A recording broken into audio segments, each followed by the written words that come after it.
Once upon a time, in a village nestled between rolling hills and a whispering wood, there lived a girl named Aria.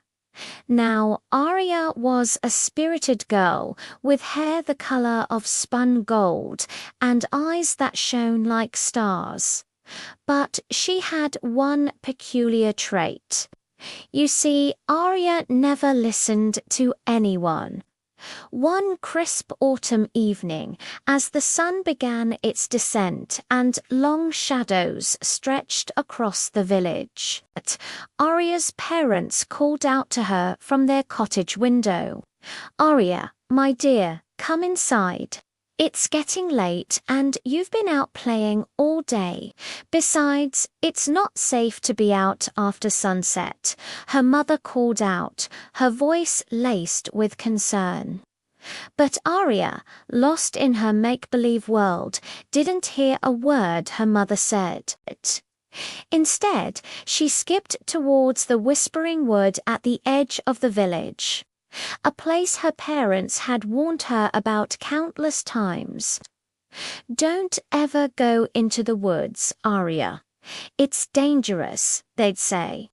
But Aria, with the unwavering belief that she was invincible, just laughed and waved to them.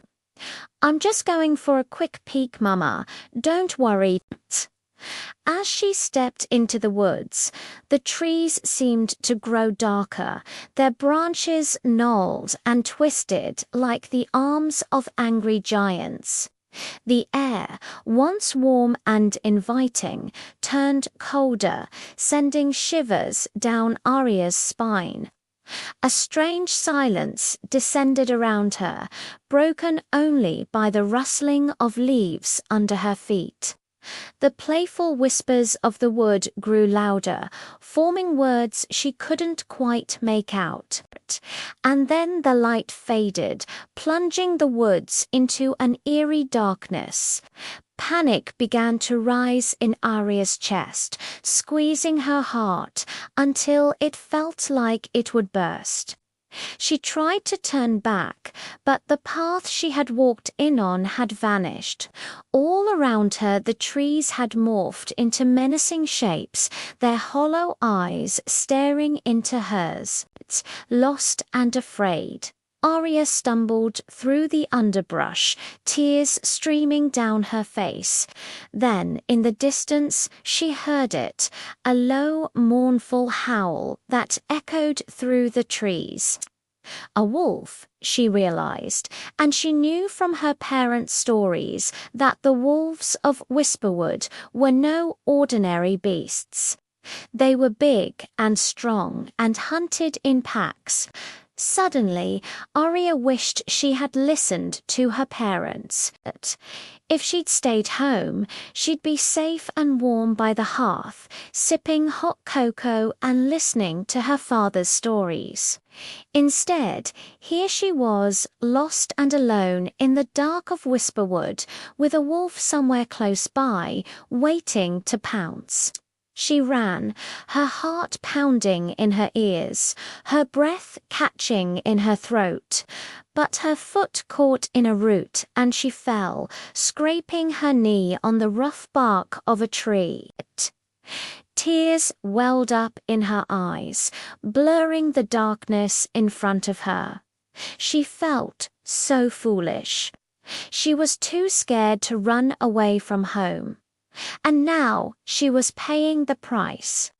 And then she heard it again, the sound of heavy footsteps getting closer.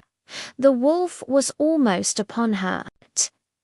In a panic, Aria scrambled to her feet and ran blindly into the trees. Not knowing where she was going, just desperate to put as much distance between herself and the wolf as possible. She ran until her lungs burned and her legs screamed for her to stop. Finally, when she could run no more, she collapsed under a large tree, her body shaking with sobs. She curled up into a small ball, hugging her knees to her chest, trying to make herself small and invisible.